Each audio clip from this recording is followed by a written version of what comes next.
Angel News Patrol. Sa musika, balita o komentaryo, Angel Rex. Ang Partido Demokratiko Pilipino kon PDP Laban nagpahigayon og basic membership seminar niadtong Mayo 30, 2026 sa Barangay San Miguel, Manolo Fortich, Bukidnon.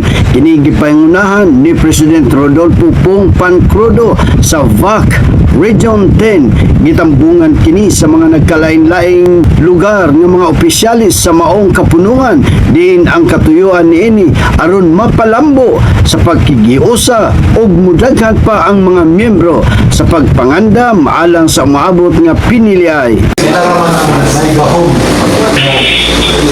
Example, ang Senado nato karon, is majority na nato, katarungan na yun sila, maayon na yun, hindi nila kalikod, kaya gusto yun sila nila, hakong sila sa power.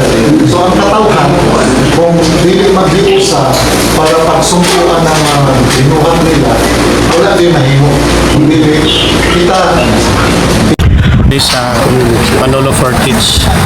Sir, usay katuyo na nakaroon nga pagpulong ninyo, sir? Ang katuyo na to is pagpalapad sa mga membership sa PDP Laban. Kaya as you can see, gamay pa ang PDP Laban sa Bukidnon. So, atong ginabuhat, unify na to itong mga karaan nga PDP Laban o itong mga bagong nga PDP Laban, unify na to.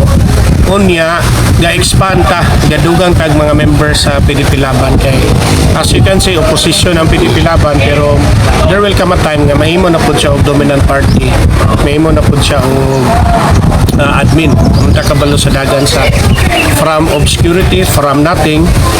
Ang PDP Laban mahimo siya og everything.